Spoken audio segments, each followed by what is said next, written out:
Jason and Jill Crawford were in a somber mood as the three of them rode silently in his fast-moving car on the way to DFW Airport. Jason's thoughts were, "I tried everything in my power to rekindle my wife's love, but nothing worked. I have a bad feeling about this day." Jill's thoughts were, "Wow, Jason's trips to the branch to solve problems gave me a lot of time to spend with my lover. Yay." Later, the parents said goodbye to their youngest child at the airport. The daughter formally put her arms around both parents' necks and hurried to the Tsa line 2 hours before her flight. She received a National Merit Scholarship and attended a denominational college in the East. Standing next to her in line, Jason said to his daughter, "Penny, you have a spare Visa card for emergencies, and the rest of your finances should be in order. Do you think you can cope in this strange country?" "Yes, Mom and Dad, it shouldn't be a problem," the daughter replied as she slowly moved through the Tsa line, barely hiding the fact that she was bored and ready to finish saying goodbye. Eventually, the daughter disappeared from sight, and the couple silently walked towards the central parking lot.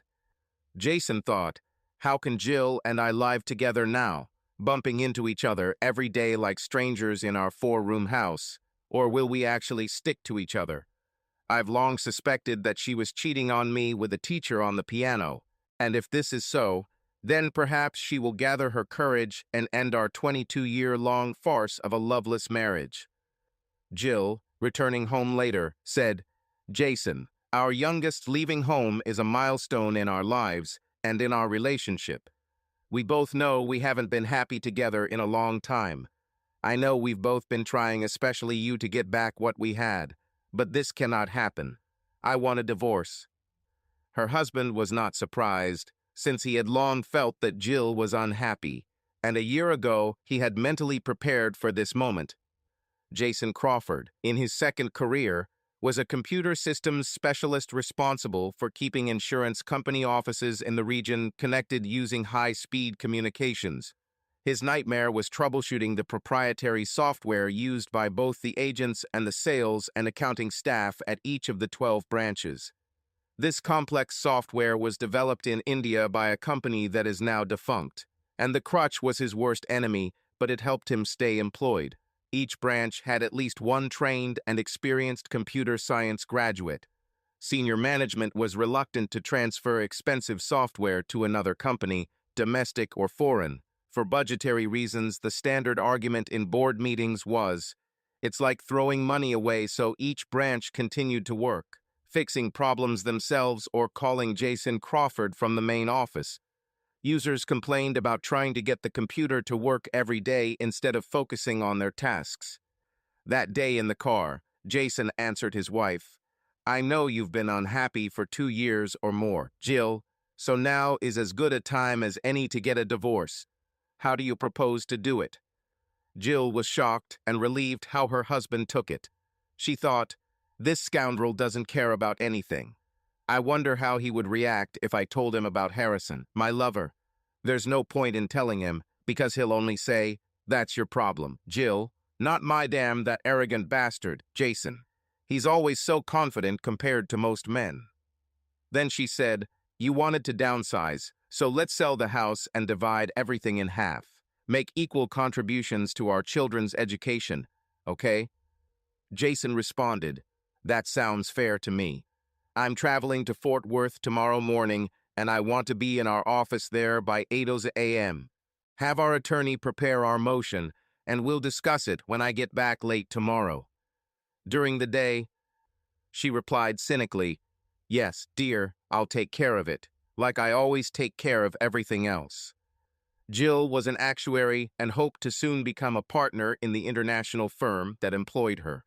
Both spouses had roughly the same amount of money in their 401k accounts, and their combined annual gross income last year exceeded $200,000. The middle-aged woman with large breasts and a thin waist still looked attractive. Her ego demanded that young men in their 20s and 30s compliment her every day, as they always had, so that she could relax. However, only her 23-year-old jazz piano teacher and lover, Rolly Harrison, was able to seduce her immediately after she began taking lessons from him 2 years ago, The teacher came to Crawford's house once or twice a week for lessons. The next morning, Jason woke up to his alarm clock. He sensed and noticed that Jill was not in bed. The technician got ready and grabbed his overnight bag and walked down the stairs. He heard his wife ask someone on the phone, "Can you come over after your last class today, since Jason has a long day in Fort Worth and will be working late?" There was a pause, and she continued, "Okay," until 4 o'clock. Jason stood at the counter, reviewing a white paper while he made himself a cup of coffee. Jill, who was surprised to find him downstairs so early, said, "I have piano lesson at 4 today." He replied nonchalantly, "Have fun, honey," as he closed the lid of the paper coffee cup and grabbed his bag. "Be careful if you're going to the office," he said cynically, touching his lips and blowing a kiss to his estranged wife as he walked to the garage door. For the first time, Jill felt a shiver run through her entire body. Her internal question was, "Are you ready for a solo life? Does your husband of 22 years care so little that he doesn't even wonder what caused our separation? You are 44 years old, and with age, this is becoming more and more noticeable. And how long will a young nightclub pianist be interested in a woman like you who has no talent for playing the keyboard? And will you be able to compete with his students when he gives many private lessons?" Jason Crawford, who was just moving out of his garage, had a doctorate as he had earned a PhD in modern languages and had taught French speech and literature at a local college for 10 years. However, in the insurance industry, his colleagues were oblivious to his education and experience living in France as a young man. But while working as a tenured professor, he noticed years ago that foreign language learning on university campuses was in decline. The drop in enrollment prompted him to first earn a master's degree and then a doctorate in computer science. Both Jill and Jason worked together to get an education and be good parents to their young children. But somewhere along the way, their relationship turned into a symbiotic marriage. While Jason was driving to Fort Worth that morning, he asked out loud to no one, "Were Jill and I ever in love? Or were we just providing mutual support for each other to succeed in making money? I guess there was passion at one time, but love died and I have no idea when it happened or how it happened." Jason arrived at his insurance company's Fort Worth branch about 10 minutes before 8 a.m. The door was still closed in the early morning, but at exactly 8 a.m. the branch manager, Marvin Banks, who had worked his way up in the company since sales, walked over with a smile and opened it. Banks was a capable salesman and loved to shake hands firmly, taking pride in repeating, "Every day is a day up." According to Jason, Marvin wasn't that great at running the store, but he was a great salesman. The agents loved him, and he seemed to enjoy the company of the salespeople. He said, "Today we are honored guests from the main office. Sometimes I think you guys break computers to get your jobs. Come in, come in. I'll put the coffee on right away." Responding to Banks' joke, Jason said, "Marvin, you know I have to destroy computers every week so I can pay for my kids' college with all this overtime. Have pity, okay?" Marvin laughed and said, "Seriously, I suspect our overtime pay is about equal. Pour yourself a cup, and when it's finished, sit down. I have a conference call at 8 a.m. Banks left the break room. Around this time, the IT manager came into the room, rubbing his eyes. Technician Harry Brown said, "Damn, the coffee smells good." He poured himself a cup and sat down, looking at Jason and asked, "Damn, you haven't been here for over 3 months, so what happened?"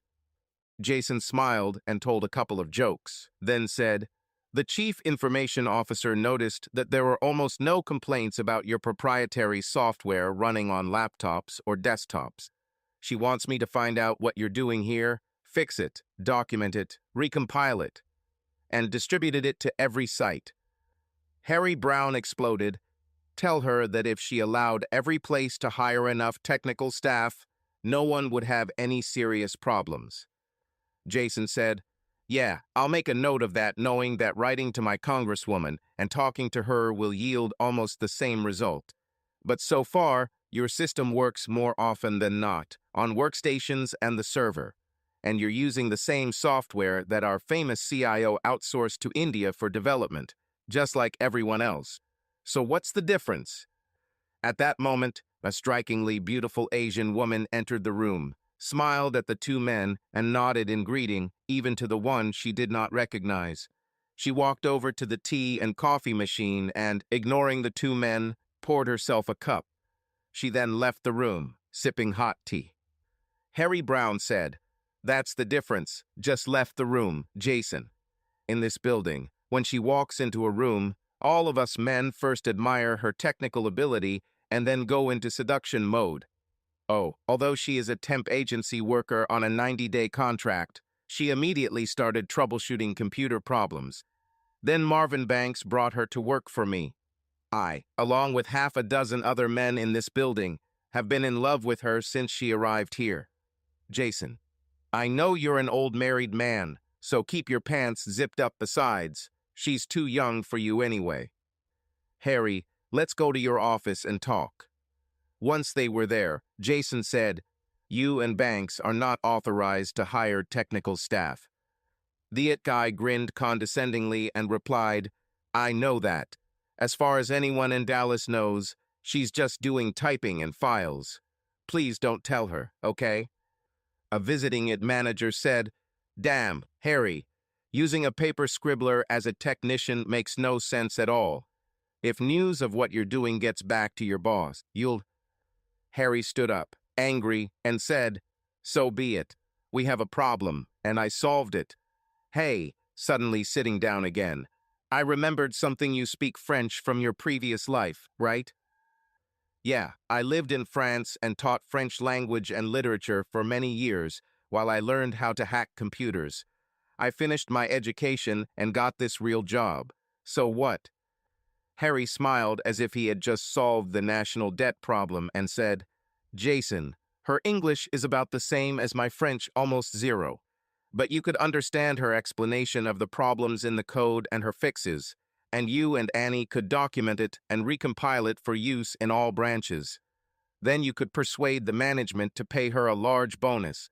I tried to talk to her, but it turned out to be impossible, except using street language.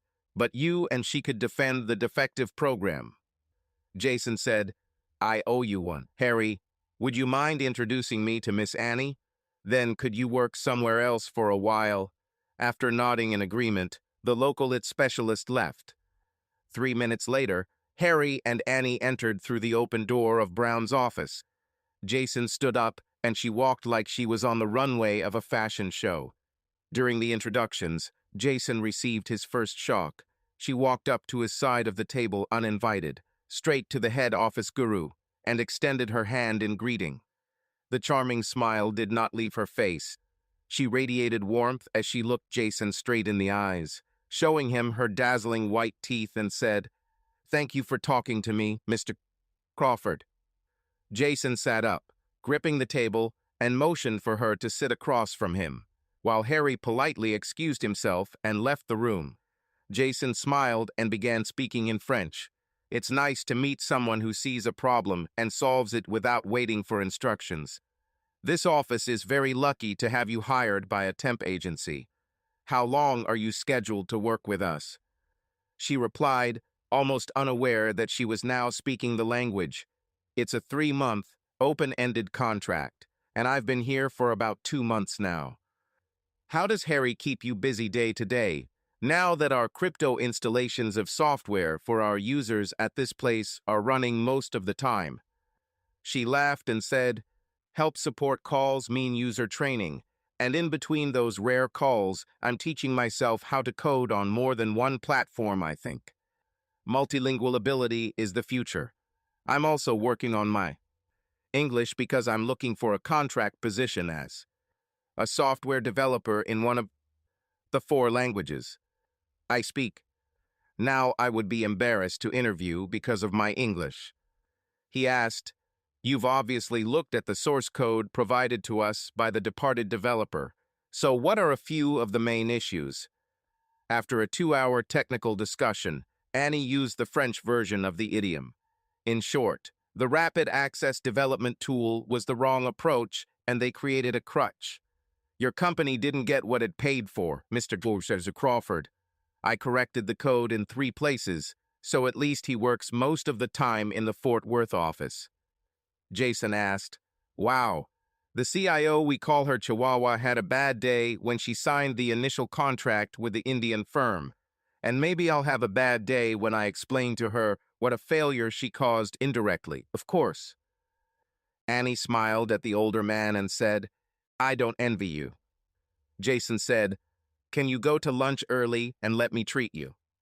Annie switched to English and said, Thank you very much, sir. If you can help me practice my English. Did I say that correctly? They both laughed loudly, and Jason, also switching to English, said, I think that phrase is from spoken English for foreigners, and you reproduced it perfectly. At this point, they started discussing current events in English for her practice. About an hour later, it was lunchtime, and he asked, Ready for food and drinks? Sitting across from Annie at lunch, Jason said in French, You are an extraordinary person, Annie, so how did you end up here with me? She immediately felt delighted by the man's interest and replied, I received a scholarship to the University of Strasbourg while a high school student in Hanoi. Both my parents were government bureaucrats in Vietnam, and my father was also a career employee of the U.S. government. They provided travel and other expenses. For my education in France, my ultimate goal was to go to the USA or Canada. So, in France, I met an American student from a denominational college in Dallas who came to France for a summer French immersion program. I seduced him, and we got married. How he wanted to take me with him, I was pregnant at the time. Jason said, He must have gotten his way if you're here. Please continue. She continued, Yeah, but I think his conscience started to gnaw at him because here he was waking up every morning next to a sexy woman he couldn't talk to except for the French colloquialisms he learned in his immersion program. He even began to believe that I got pregnant on purpose to catch him, although this was not the case. After we settled in Arlington, I started going on walks, and 2 years later I met one of the men there. My ex found out about it and filed for divorce. But he pays generous alimony and temporary maintenance, since I was unemployed and had not yet become a citizen at that time.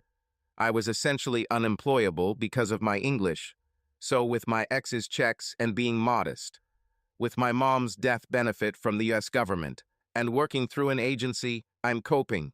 Oh, let me explain. My father died mysteriously, and my mother moved here because she won the visa lottery. Jason said, Let me guess.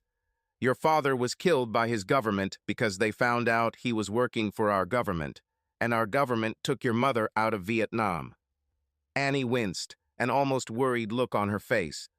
Then she smiled widely and completely relaxed for the first time. There was a pause for 2 minutes, and the waitress returned to check on how their lunch was going. She looked at Jason warmly and said, quoting a phrase from conversation English class, See no evil, hear no evil, do no evil. Switching back to French, she continued, You have more insight than the standard technician. I'm impressed. You have no idea how nice it is to befriend a man who understands complexity to its core, both technical and social. Really?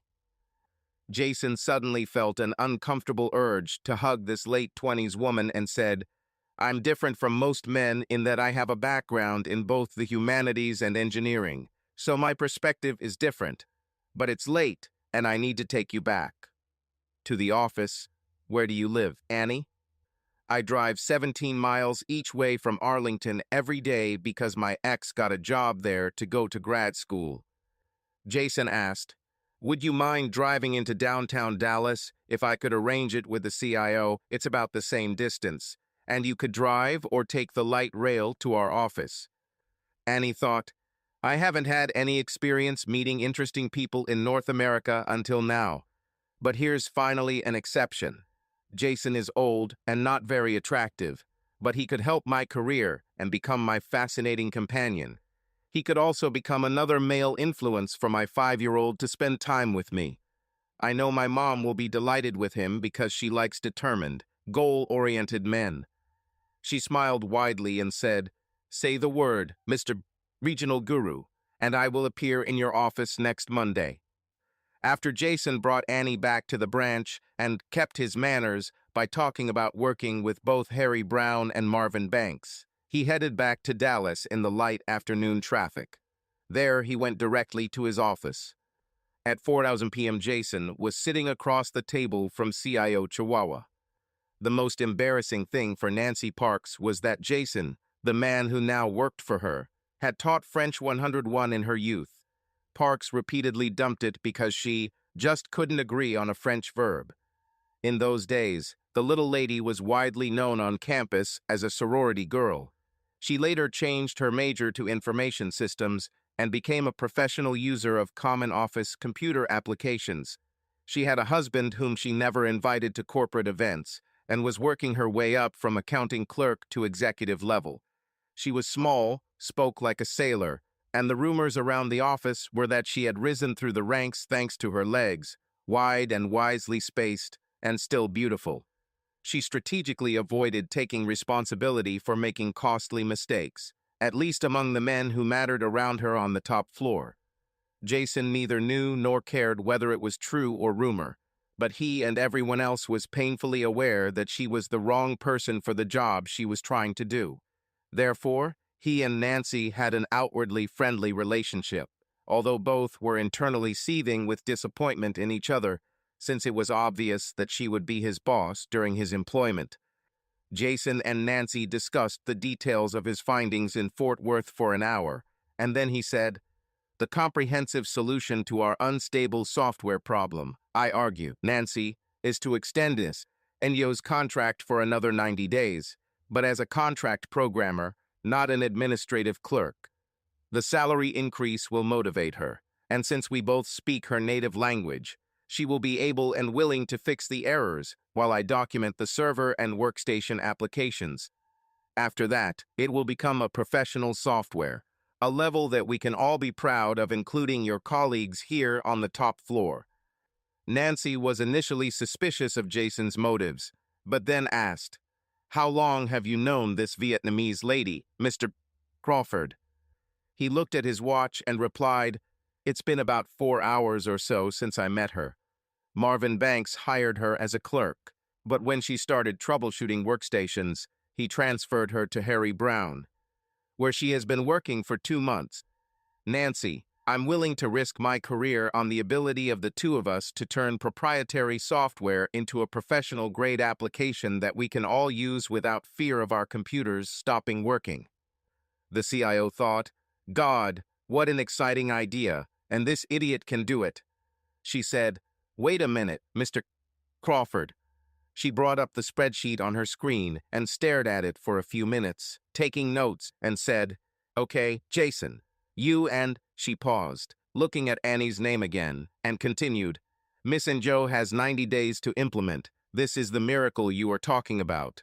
I will ask Marvin Banks to extend and renew her contract for 90 days and turn her over to us." Jason quickly left her office, half afraid that the distracted lady might change her mind. At 4:15 p.m., Jill Crawford sat on the piano bench, mutilating a piece of music she had started learning a few weeks ago. Noted North Texas State University music alumnus and keyboardist Raleigh Harrison winced at her distortion of the music he wrote during his college days. He thought, "This is the price for sex in the real world. It kills my creation." He interrupted her and said, "Remember to use your pinky, honey, when you reach for C sharp." Jill slid off the piano and knelt between his legs. She smiled warmly and said, "I'm not really in the mood for a lesson, Harrison, but I asked Jason for a divorce yesterday, and he agreed, just like that. Isn't that good news?" Harrison's first thought was, "Damn, $5,000 a year for lessons from this bitch has gone. Or should I keep her on the hook while she pays me for mythical lessons? It's no use teaching her to play. Face it, Grammy nominee, you need to find another wealthy student who can find a C major." By then he was feeling the urge, and they both stood up to head to Jill and Jason's guest bedroom. By the time they closed the door behind them, turned on the music on the tape recorder, and undressed, their passion had already reached its peak. The husband entered the house through the garage, not noticing the loud music outside the guest bedroom door. He knocked on the door and shouted, "Can you turn down the damn music?" He then continued on to his home office and opened the branch's software failure report for that day. As the information appeared on the screen, he said out loud to no one, "Oh, damn, the CEO will be mad when he reads this, but the Chihuahua will calm his nerves. She will convince him that a solution is on the way." Jason barely noticed that the music had stopped. He looked out the window, rubbing his face, thinking while he wrote a company email, and saw the piano teacher hurrying across the lawn to his car, shirt unbuttoned, shoes in one hand, music portfolio in the other. The young man got to his sedan parked on the street and sped off. Jason continued to put together an overview of Annie's plan and his upcoming project. Suddenly, Jill burst into the office with curly hair and a dressing gown. She said, "Jason, our lawyer, drew up a standard divorce form and asked you and I to sit down and draw in pencil a description of each asset and debt, as well as a note about how each would be divided, as completely as possible in your descriptions." Jason finally looked at her and said, "I can put aside what I'm doing now and let's work on it if you want." She said, "Great idea. My piano teacher's trio is playing at the International tonight, and I'd like to come support him after we finish." 2 hours later, they settled their conflicts on paper. They practically split their assets and accounts almost equally when Jason said, "You'll soon be a partner and make a lot of money. So, how about you split the net profit from the FMV of our home 75 to 25 in my favor, and let me buy out your share, and I will no longer have any claim on the Runaway Bay Resort property." Jill's first reaction was to ask, "Is this sly guy fast? But wait, my lover and I could sneak away there for many weekends." She said, "Okay," and made changes in pencil to the draft attorney's note. She looked at her husband and said, "Thank you for being a gentleman, dear husband, and understanding these things. I'm going to write both kids' cards explaining what we're doing. Will you sign it with me?" Her husband replied, "Of course, if you don't blame yourself or me. Both are smart children and will understand that we were never an integral part, but only a mixture. But we had some good times too, right?" Jill smiled widely and extended her hand. "That's right." The following Monday, Annie followed the GPS instructions Jason gave her and made it to a garage in downtown Dallas. She pulled out a ticket and the barrier rose. Then she found a parking spot. The moment she stepped onto the air-conditioned walkway to the building that housed the insurance company's offices, she encountered Jason Crawford waiting for her. They both smiled, convinced that something exciting would happen today. What came as a shock to Jason was that he had to fight the urge to hug the stunningly beautiful woman. She knew how to wear clothes that were rarely or never seen here. Then he remembered that she probably bought them in France or had them made by her mother. Moreover, because she very rarely used makeup, her skin glowed almost like a child's skin. Jason handed her a magnetic card for future parking along with $15 for today's ticket. He said, speaking in French, "This card will be valid from tomorrow, so pay the cashier tonight when you leave. Come on, I'll show you our workroom and introduce a few people. We'll start with the HR department to get a magnetic door key, company office." After Annie got settled, Jason walked up to her booth and asked, "Ready to meet some people?" She smiled and replied, "Yes, it's incredible to be here. Thank you for the opportunity." He smiled and said, "This is actually our chance to demonstrate a miracle. The next 3 months will help both your career and mine." He watched her smile warmly. They climbed 4 floors of stairs and arrived at the office of the vice president of sales. Jason asked his secretary, "Is he there, and does he have a minute for me?" The first thing Jason said when he walked in was, "Mr. Graves, you wanted to know why the Fort Worth branch has almost no problems with proprietary software. Meet the reason, Annie, and go." The white-haired man looked up from the report he was reading and stared at his 2 visitors. and then his face broke into a smile. Graves stood up, walked around the table, and shook hands with both guests, saying, "If my salespeople could focus on selling instead of trying to get their computers to work, I could retire 2 years earlier. We're counting on you, Miss Annie." Enyo, based on the glowing reviews I've heard from Marvin Banks, and welcome to the team. The last office they visited was that of Chihuahua, Nancy Parks. She didn't get up when they entered, but stared at the beautiful visitor and asked herself the question, how long will it be before Crawford starts sleeping with her? I wonder. Parks put on a fake smile and, moving only her eyes to look at her guest, said, "We look forward to you spreading your Fort Worth wonder throughout the company, Miss Endo." Annie responded in rudimentary English, "Thank you for the chance to prove yourself with the help of Mr. Crawford." Later, Jason and Annie went to lunch, and while eating, he introduced her to several colleagues.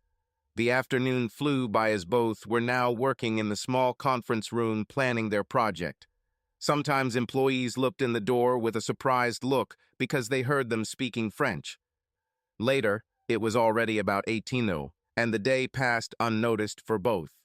In fact, neither of them wanted to finish the job as they really enjoyed each other's company.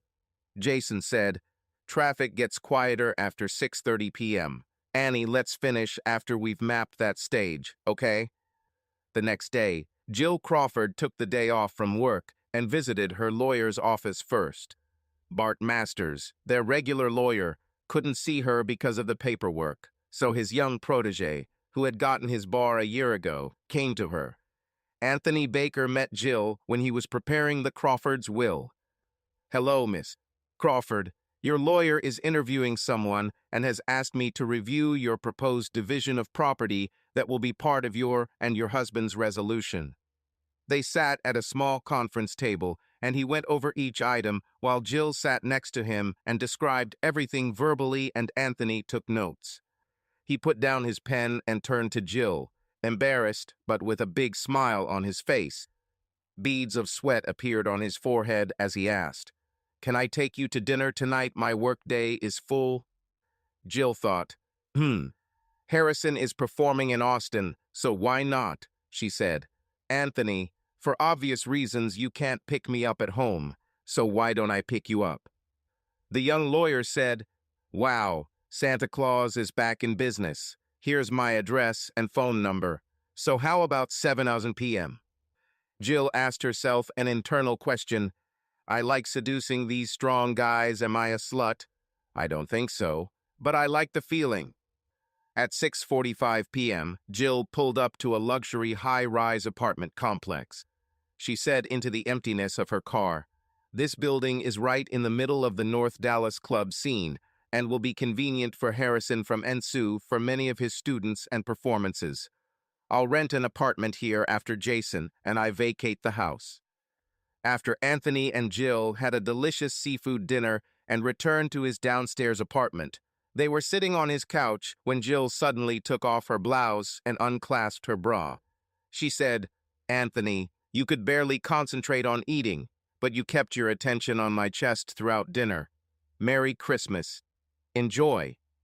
After 10 minutes of kissing all over her upper body, she said, "Bring us a glass of wine and give me 5 minutes to freshen up in your bathroom." When she returned home, Jill noticed a light under Jason's office door and stopped in front of it. For some unknown reason, sweat appeared all over her body, but she knocked and entered immediately. She said, "Hello, Jason." He looked up, but continued to follow what he was reading on the screen. He said nothing, but raised his shoulders in a questioning gesture. She said, "The final document will be ready for our signatures tomorrow afternoon. Anthony said that if we come and sign it any time after 4, it can be submitted the next day. Of course, we both need to reread it to make sure that there are no mistakes." Jason said, "I'll do it tomorrow night. Thanks, Jill, and good night." Jill wanted to start a conversation, but it was obvious he didn't want to talk. She asked, "Have you heard from the children today?" "No, Jill. I'm sure, like me, they're both very busy." She closed the door reluctantly, as being alone and away from others had always been her secret curse, which she tried not to tell anyone about. A month later, Jason and Annie and Go were having dinner when he said, "I'm moving out of our house, found an apartment, now that my ex-wife and I have closed the sale of our house. My things are in storage, so now I'm a free man after 22 years of marriage. Do you want to be my girlfriend, Annie?" Both usually spoke English now for her practice, and she looked for English words that said, "Let's move into your apartment and make passionate love." But she couldn't find them and said it in French. Jason replied, "Why are we wasting time eating?" They both laughed loudly. She said, "Hey, before you can enter my web, you must be fully prepared. So, eat your vegetables." After they arrived at his new apartment, she looked it over and said, "Wow, you'll be living in luxury, Jason. I love your apartment and its location close to our office. I've walked to the Strasbourg campus on nice days and loved it, even though you lived in a small room. Here you could go to work and still live in this huge apartment." Jason said, "Well, I have a hidden reason for paying big money for all this space." She said, "Would you like to pour us a drink while I freshen up?" She grabbed her overnight bag and disappeared into the master bedroom. There was silence in the master bedroom, and Jason carefully rolled onto his side. They turned to each other, smiling widely. Annie said, "That was incredibly good, Jason, and I needed it. Thank you." The man smiled and said jokingly, "Thank you. We tried to please." They both laughed explosively at his old-fashioned joke. Annie's face became serious, and she said, "But the reality is that you and I reacted to the attraction we felt out of mutual admiration. Having said that, I need a father figure for my 5-year-old child, in addition to being consumed by love men and I in relation to him. You also need to burn with mutual love, and confusing admiration for abilities with true love is often the norm. I am sure that you will find love, and I have hope that I will find mine too." Jason said to himself with a shocked expression, "Damn it. This woman is not yet 30, and she understands something as complex as stupidity in the pursuit of thrill." He asked, "What makes you think that I will find?" She put a finger to his lips and silenced him by saying, "That's a topic for another time.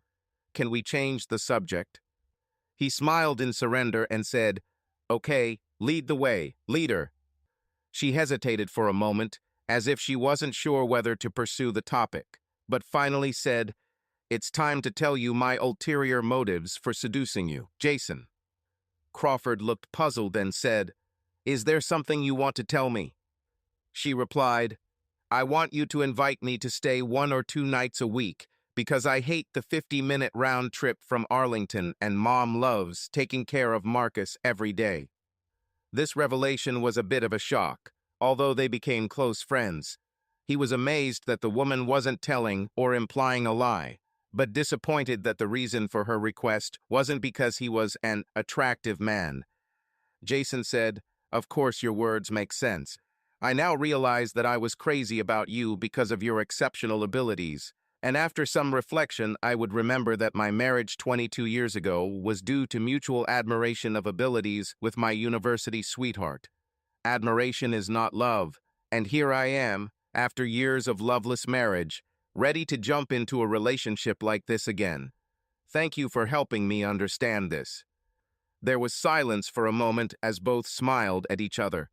Annie said, "Let's change the subject. Why do you live in such a big apartment?" Jason relaxed and replied, "At the opening of this house, there was a special offer. A 3-bedroom apartment for the price of a 2-bedroom for the first year, so I took it because of the location. But in my wildest dream, watching the gears turn in your brain every day, I imagined that you, your mother, and your child would someday move here to me. Your rent would be the same as now, and you could use the second parking space." For some reason that she did not yet fully understand, Annie realized that Crawford had become her ideal man. She even felt a new surge of passion for this man. Annie said, "How about the 3 of us having a Vietnamese dinner in our little apartment in Arlington sometime?" Jason raised his tired head and smiled. He said, "Just tell me when, where, and what should I bring?" 2 weeks later, Jason was driving to Arlington. He recalled, "Damn, I love those nights Annie spends with me. How could I ever give her up? Every young man in the shopping area has eyes for her, and I can't blame them. It's only a matter of time until a man comes along who loves her and vice versa." Arriving at Annie's house, he parked in the guest spot. The complex was one of those middle-class, blue-collar, high-rise buildings with 8 apartments and a steel mesh staircase leading up to the second floor. The Ingos lived on the second floor. The door was opened by Annie as soon as he knocked on the door knocker. She said, "Please come in, Jason. Mom and I have been cooking all day, and we hope you enjoy it." She then switched to English and whispered, "Mom doesn't know that we enjoy each other's bodies. Come on, I'll introduce you to Marcus and my mom." Rolly Harrison hauled his 88-key Yamaha P105 electronic keyboard on the elevator into Jill Crawford's second bedroom. He sat down and plugged the MIDI USB cable into his computer system and smiled appreciatively after checking out the piano-like sound coming from his clipped speakers. Rolly noticed how his student with no talent and squeeze were looking at him with a huge smile. He asked, "Would you like to help me unload the remaining sheet music, clothes, and toiletries from my car? After we're done moving in with me, I'll need to take a shower, and maybe we can do that together after all this work." Jill said, "Okay, let's hurry up and unload your damn car. Then I'll go to the manager's office to see if I can get you a permanent parking spot." Later in the shower, Jill stood next to him. She said, "Rolly, I know we're not mutually exclusive, but please agree that you won't bring lovers to my house, okay?" He replied, "You are so good that I don't need another woman." She giggled and replied, "Yeah, I really keep you dry, don't I? But I hope that you will not respond to the advances of one of the young keyboard players who follow you from concert to concert." With that, she dropped to her knees as Harrison said, "Let's move to your bed and make love, because I want to work on new material with my bassist and drummer before the show tonight and have to leave soon." He continued as they dry themselves off, "This hotel is giving us a rehearsal room, so we need to finish, but I'll make it up to you later." When the musician left, she struggled to her feet. Jill looked at her watch and remembered that she had dinner with Anthony that evening. He said, "I'm something of a foodie. Italian food is my specialty. Jill, would you like to walk over to my house and join me for dinner tonight?" she thought. "God, I need high-calorie food." At dinner, Jill said, "Wow, you are an excellent cook. This fish looks like it came from a high-end restaurant. My fervent hope is to have dinner with you more often." Anthony suddenly and unusually confidently said, "Keep doing what you're doing, and I'll be your kitchen slave, not to mention your love slave." She said, "I need to talk to you about this because I'm going through a divorce now, and the new Jill won't lie or have secrets." The man replied jokingly, "It's a good thing you didn't study to be a lawyer, ha. Otherwise you wouldn't be able to make a living." Jill smiled and said, "Seriously, my partner moved in with me this morning. He is a pianist and works in the evenings and was my lover for about 2 years. My ex-husband would have guessed this if he had thought about it. Sometimes my roommate goes to Houston or Austin to play concerts. When he's home and I'm here, he lights up my soul, but I don't mind playing with you in his absence. You already told me that I am the only one for you, but I am telling you now that you are not the only one for me. If you don't want this kind of relationship, now is the time to speak up." Anthony looked hurt and shocked and said, "But Jill, I thought—" She interrupted him and said, "I crave the feeling of you kissing my body and hoped that we would not stop enjoying each other from time to time. But again, if you want an exclusive relationship and want to say goodbye to me, I completely understand that." He raised his shoulders and took a deep breath. "I crave your touch, and I need to think about it. One part of me says, 'God, what a wonderful woman who doesn't lie,' and the other part says, 'I need real, eternal love.'" trying to reach her with all the words he had learned in law school. He said, "Jill, I got the impression from our conversations leading up to your divorce that you were looking for real romance after leaving a loveless marriage." Suddenly, Jill's eyes became misty and red as she stood up. She thought, "Damn, every lawyer I know is pretty smart, and this one is no exception." She said, "I think I better go. Anthony, thanks for a great dinner. If you change your mind about us, I'm just a few steps away." Jill sat down at her computer and connected to her employer's VPN for a pension project for a company client. The problem the actuary was trying to solve was to offer the client a quarterly funding amount so that they could pay current and future retirees their stated and promised pensions. Two problems were that she doubted the firm was profitable enough to fund a retirement account every quarter. Additionally, analysts like Jill have previously concluded that retirees will be defrauded by the current rate without yield and ZERP, which is all but guaranteed for many retirees. This result will happen, of course, unless they get help from taxpayers. Jill felt a sense of darkness in her soul as she had just finished typing the cover letter for the spreadsheet for CIO approval when she was interrupted by a knock on the door. She was momentarily distracted from reality by fantasy as she walked to the door and peered through the peephole to see Anthony standing outside. She opened the door wearing only panties. Anthony looked at her with the sad look of a killed dog, looking lustfully at her huge breasts, and asked, "Can I come in, Jill?" Annie and Go and Jason Crawford stood at the open door of an Arlington apartment. When Annie's mom came out of the kitchen, she amazed Jason by how much she looked like Annie. The smiling mom was slightly taller and showed subtle signs of aging on her face and arms. She dyed her hair a shiny black color so that not a single gray strand was ever visible to others. Jason wondered, Annie's mom hasn't gotten fatter over the years, but she must be my age or older. How is that possible? The mother was holding the hand of a child who barely looked Asian and was looking at Jason with a puzzled look. Annie said, "Jason, meet my mom, Helen and Go, and my son, Marcus Thompson." Pointing to Jason, she continued, "Mom and Marcus, this gentleman is my close friend and boss, Jason Crawford, and will be for another 2 months or more. When I'm not home from work, I stay in one of the 2 extra bedrooms in his spacious North Dallas apartment." The former French professor looked at Helen, amazed by the sight of his mistress's mother, but could not say anything while the handshake was taking place. Jason's thoughts were, "Oh my God, I might fall in love with this woman. I think so." Helen said, "Welcome to our home, Jason. Annie told me so much about you that I believed I already knew you." Jason said, "I will make it a goal to get to know you at least as well as you got to know me through Annie." He then knelt down and extended his hand to her grandson. "Hi, Marcus. I hope the 2 of us fall in love. I think your mom is the best." The 5-year-old boy responded in perfect French, "You are the first lover my mother introduced me to, so you must be special. I don't think we'll have any problems loving each other. Native English speaker." The young man shocked Jason, and as he stood up, he thought, 5 years. On the adjacent walls of their tiny living room hung 2 giant original paintings, one of which depicted the back of a young girl with only a veil covering her buttocks as she stood in front of a waterfall.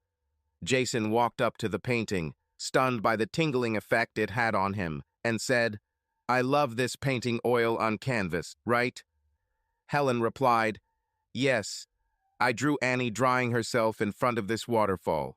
We swam in the waterfall's catchment area, and she was my living subject. I did this when she was about 12 years old." Neither Helen nor Jason realized that they were very close to each other. The lump in Jason's throat wouldn't go away as he kept sneaking glances at Annie's mom. Jason's first thought was, "What's going on here?" He then looked at Annie, who had a serene, "This is just what I thought could happen look." Annie thought, "These 2 are stuck on each other because their personalities are completely similar, and the only similarity between me and Jason is that we are both techies. Why am I not surprised? It is fantastic. It seems obvious that I am history. For Jason, his romantic interest is now focused on his mom, although he doesn't know it yet. At the same time, my mother was petrified with fear that this man would decide to become my lover and run away from her life. Stop yearning for my body, then this will be confirmation that he is stuck with Mom.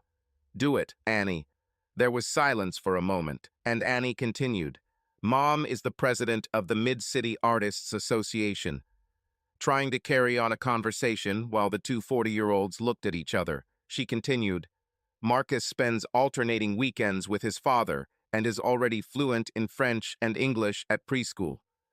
Finally, Helen swallowed nervously and said, After you've freshened up, go into the kitchen and choose a small portion of each of the 8 dishes to see what you like and what you don't. We will sit at this table and eat. Jason found 5 of the dishes tasty and 2 of the 5 very tasty. Helen gave him the Vietnamese name of each dish and said, This dish doesn't have an English name, but you can order it in a restaurant by the main ingredient. During dinner, the conversation was casual and often included Marcus, whose presence of mind for a 5-year-old continued to amaze Jason. Mr. Crawford had to force himself not to look at Helen and go, and he felt, It's hard for her to take her eyes off me, too. After a very pleasant evening of conversation, dinner, and 2 glasses of wine, the 3 walked Jason to the front door to say goodnight. Jason said through the open front door, I'd like to treat you 3 to dinner next weekend if you tell me what you'd really like to eat. I'll order this since I don't know how to cook. What do you say? Annie replied, Yes, we accept. Just serve what you and I eat for lunch. That's fine. But, Jason, next weekend's visit will be without Marcus. If it's acceptable, Mom could take the light rail to Dallas, and we could pick her up in front of our office. What do you say, Mr. Piso Crawford? Jill suddenly woke up to the sound of a piano, alternating between tinkling and melodious sounds. Raleigh came home and calmed down by playing at a very low volume. However, the sound woke up Jill, who was sleeping restlessly in the MBR. Harrison's thoughts, as he gently fingered the keys, trying to calm himself, were, I can't stand Jill Crawford, my incompetent landlady, especially after meeting my new wife, in her early 20s, with a child, who was out with friends tonight. The woman is beautiful, receives monthly child support, plus her ex pays her mortgage, and has many friends. How can I find myself in the grip of an aging calculator? But wait, Raleigh, that's life, and my problem can be solved. At about the same time, he heard the door open and Jill came up to him and started rubbing his shoulders. Raleigh smiled and said, That's nice. Jill replied, I bet if you went upstairs you'd feel even better. Raleigh smiled as he began to turn off his equipment. He then hugged her and said, What a powerful ad campaign, and took her to MBR. She loved standing on his huge legs as he walked her backwards. Jill's mind went into a loop, enjoying the sensations but suffering from bad feelings about her project at work that still haunted her. She continued to look for suitable, optimistic answers to the client's questions, but did not find them. She had experience in this state before that damn Raleigh eased her mind, but alas, nothing changed at that moment. The world in general, and especially the small world that she had created for herself, suddenly became disgusting to her. And she even had a eureka moment when she thought, I feel worse in my life than in a loveless marriage. Where did I go wrong? I thought that someone with an ick as high as mine would never be faced with a moral dilemma like mine. Friday was an unusually warm day with lazy clouds drifting over western Dallas. Jason and Annie left work early and went downstairs to relax with an ice-cold drink in the shade of the trees until it was time to pick up Annie's mom, Helen. They were discussing work about a user group testing changes made to proprietary software on a test server and workstations. Annie said, Only 6 code changes have been required or requested in the past week, so we're getting close to completion. Jason. The middle-aged liberal artsy turned techie smiled and said, I've been so busy with other things that I've fallen behind on the paperwork, but I'll catch up with you. She said, I'm telling you this because I have 2 interviews for local jobs next week. I also had a telephone conversation with a firm in Houston. I will not terminate my contract until we complete our project. You know, maybe Chihuahua will throw me a bone. Do you think there's a chance of that? Jason replied, well, the test team leader gets along well with the CIO, and these ladies spend a lot of evenings having fun with the men on the top floor. I know the test team leader wrote to me in admiration when she inserted a JPG into the form and was surprised that it worked. An error-free application form appeared immediately after we uploaded our new revision to the test server. Chihuahua is also impressed that test users are very supportive of the changes to the software and the work we've done. So, Annie, with her influence, maybe Miss Parks will throw you a bone. She smiled back. I couldn't do this without you, Jason. Not only the software part, but I also feel almost confident in interviews now. You trained me day and night, and my English level has improved significantly. Pick any verb, Jason, and listen to how I conjugate it. The man tested her on too, which she completed with ease, and both smiled widely. How can I thank you, Mr. Crawford? Jason smiled and said, you thank me every time you set my soul on fire, and because you introduced me. Jason didn't finish his sentence when he saw Annie put her fingers to her lips in a SHH gesture. Annie responded, you and I both came out of loveless marriages, and we're both smart enough not to do that again. So, we enjoyed the moments of hugging each other during this time. Jason thought, because she used the past tense, Annie will no longer sleep in my bed. Oh no, will I miss her or not?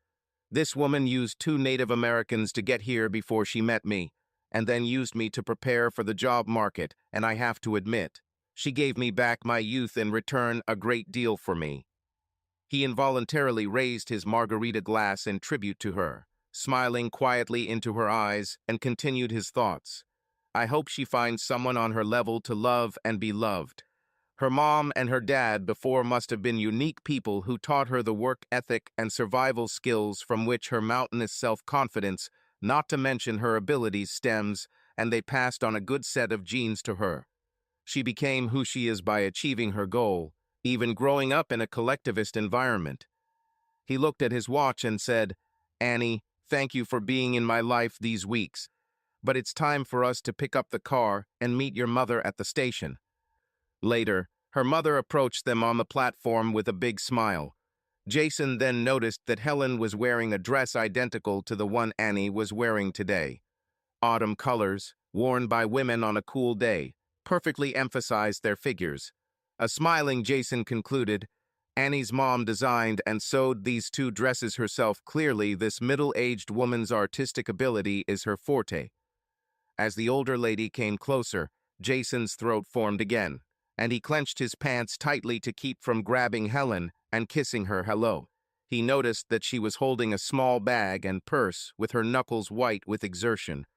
As she approached, Jason kissed her lightly on the cheek and said, Welcome, Helen. With noticeable difficulty speaking, she replied in perfect British English, Thank you, Jason, and thank you for the invitation. Marcus threw a tantrum because he wanted to go with me and not get into the car with his father, but I promised him that next time he would be invited. Did I speak inappropriately?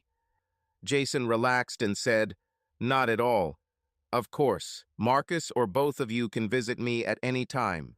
But as a man, I believe that divorced parents love their children left with their ex, and the child should be well aware of this.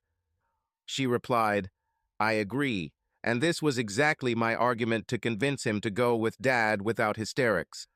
Regarding the invitation, Annie told me that you don't mince words, so I'm guessing you actually invited me.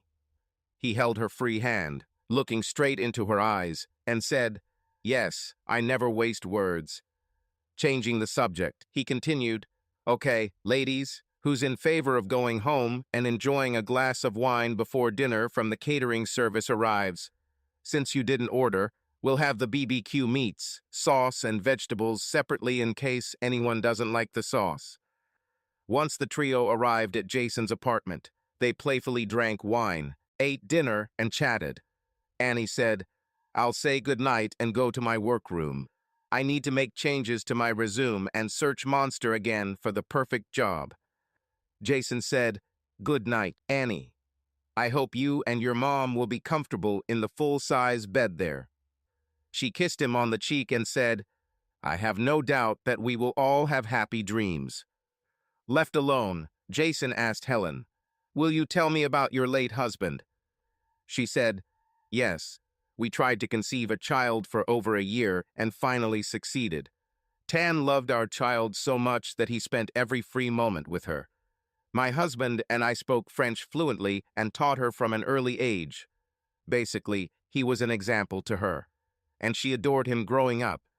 Annie passed her exams to enter the University of Strasbourg and said goodbye to her father and me with tears. She received a full scholarship, but we sent her a little extra money every month. Jason asked, Tell me about her father's death. She replied, No, it's better to leave this in the past. I can say that it was death from arsenic oxide, and within a week the French embassy paid my expenses for a flight to Strasbourg, at the expense of the American embassy, so that I could join Annie. And I never returned to my homeland. Jason squeezed her hand and said, Say no more, Helen. I can figure out the rest myself. Just glad you're here with me now. She smiled warmly and said, Oh, thank you. Jason, you should know that I most often feel relaxed and self-sufficient. Especially in your presence, I receive my late husband's modest pension for an early death in service from your government and get lost in art, and sometimes someone buys my work, so I'm making ends meet. In this sense, I am different from Annie. She is ready to do anything for success, and I just want to live and enjoy art. I also love taking care of my grandson. He means the world to me, and the Asian part of his appearance reminds me a lot of my late husband. I am confident that Marcus will be as great a person as his grandfather, and Joe was if he wants to. After 15 minutes of talking about local politics, he said, It's late, Helen, so let me say good night, and we'll continue this in the morning, okay? The bedroom you share with Annie doubles as her workroom and has an attached room. Bath. I'm looking forward to the three of us or two of us arriving tomorrow morning. For example, I had never been to Dallas' most famous landmark, the School Book Depository, a building that is now a museum. Do you want to go? She exclaimed like a child, just as Annie would express joy. I've wanted to do this since elementary school. Let's do it, please. The next morning, the trio took a walking tour of the settlement's first log cabin and then to the Texas School Book Depository building. Afterwards, Helen said, At school, we were taught to rejoice in tragedy, but at home, we mourned it every year. The trio sat under the same shady tree finishing lunch, where Annie and Jason were waiting for Helen on Friday. Then Annie's cell phone rang. Annie looked at the caller and asked her companions to excuse her, and then, putting on speakerphone, answered in English. Yes, Richard. They all heard, I want to go fishing with friends and spend the night on a lake east of Dallas. Marcus won't be welcome here, so can I bring him home early? She put the phone on hold and looked at Jason, who just shook his head and smiled. Fine with me. She then said, Just drop him and his car seat off at an apartment building near downtown Dallas at this address on the road to the lake. Pack him a change of clothes and pajamas. Later, when they returned to Jason's apartment, there was a knock on the door. Marcus rushed forward and walked right up to the man who he assumed was his mom's new boyfriend. Jason, who was sitting at his computer, stood up, picked it up and said, Hey, Marcus, I am so glad to see you. The guy suddenly stopped all movements and looked straight at the man holding him. He said, You're glad to see me, aren't you, Mr. Crawford? Jason was shocked by the level of his speech, smiled widely, laid the child down and said, Yes, I mean everything I say to you or anyone else. Marcus smiled widely. Jill Crawford went to a meeting called by the managing partner of her firm. She immediately felt a sense of anxiety and fear when she entered the spacious office and found two other actuaries whom she knew casually. The elder said, "Thank you for coming, ladies and gentlemen. We must find ways to save as the ZERP zero interest rate and financial bubble have wiped out bond fund returns and hit our retirement plan pipeline. Our life, property, and casualty insurance specialists require no additional staff. So to achieve the savings needed, the firm will offer you, ladies and gentlemen, either a severance package equal to 6 months' salary today, or you can choose to work for up to 6 months while you look for another job. Of course, if you resign, we will pay a prorated portion of your severance pay. I will also provide each of you with a letter of recommendation if you wish, since you have proven your competence as an actuary. The board of directors and I appreciate your service over the years, but what happens in this office is a common occurrence. Grimes from HR has details for each of you, and you can meet with her tomorrow if you're ready to make a choice." She stood up, signaling that the meeting was over. Jill went home in a daze and very depressed about her future. She kept remembering her late silver-haired mother's teachings about the wages of sin. She wondered to herself, "Is God punishing me?" She didn't even remember driving when she pulled into her apartment's parking space.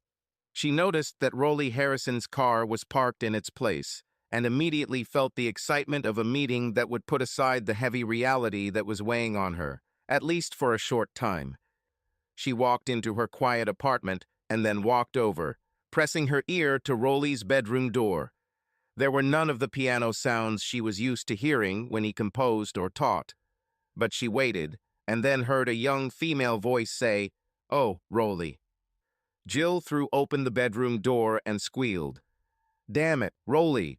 The ground rules you agreed upon were that you would not bring your mistresses to my apartment." Rolly pulled on his pants, zipped up, reached for a stack of sheet music on the stand, and said, "Jill, don't be so provincial. Be reasonable." Jill screamed, "Reasonable? You are an unprincipled asshole. My apartment stinks."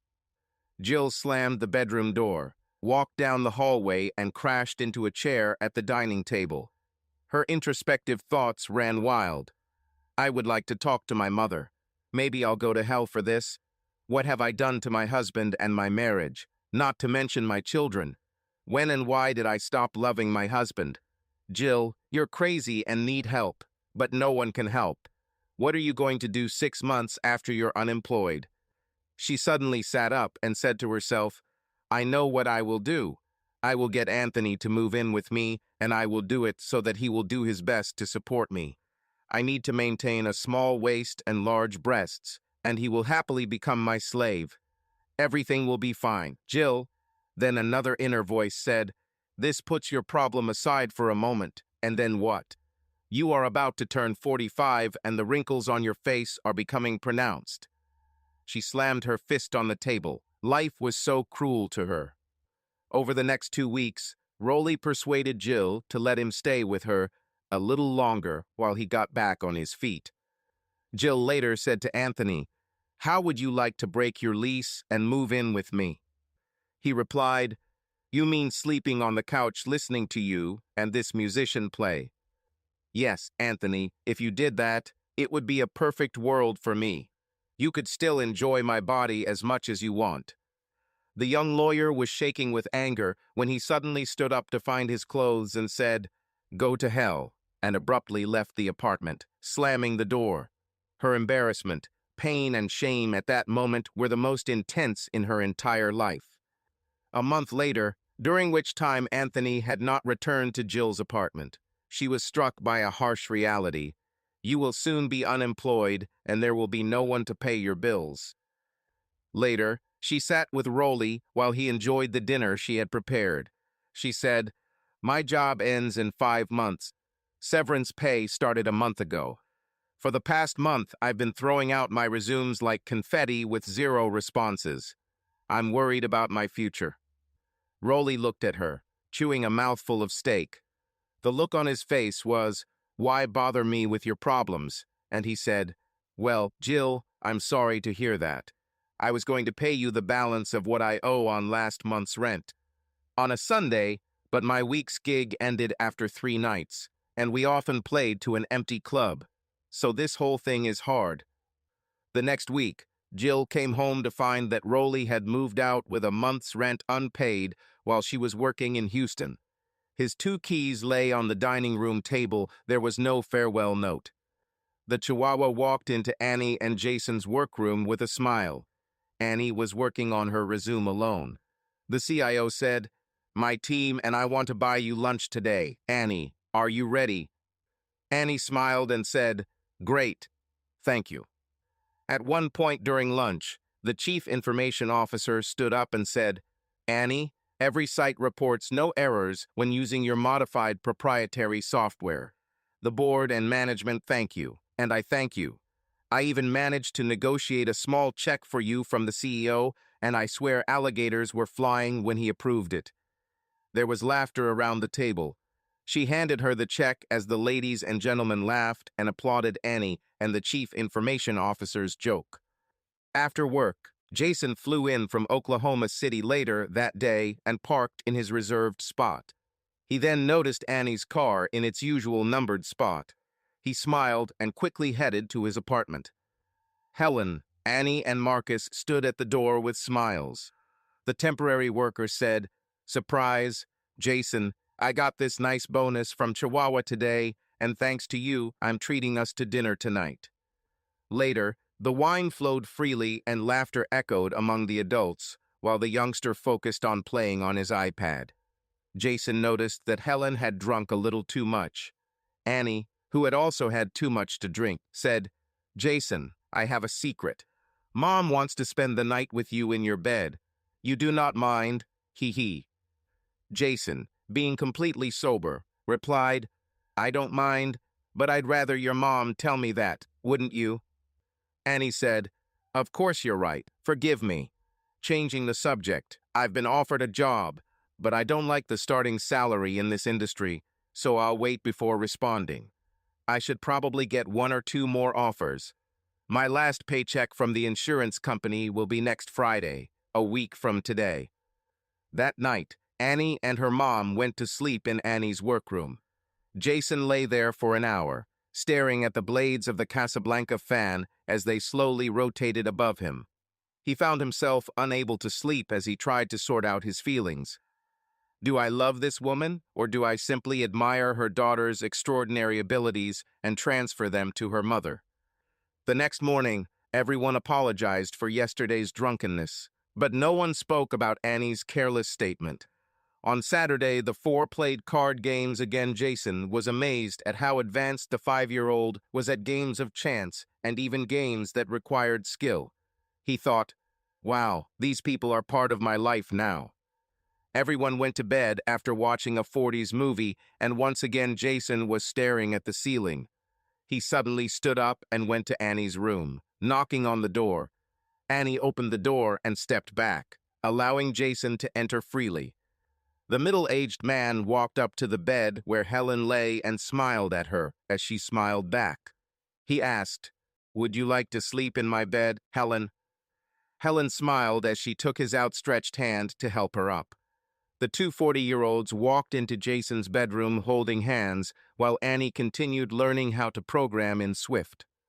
Annie accepted a job north of Dallas, and Jason helped her and Marcus move from Arlington to an apartment in McKinney, and also helped her mom move into his apartment. Both he and Helen became each other's significant others, and he even added her to his health insurance in time.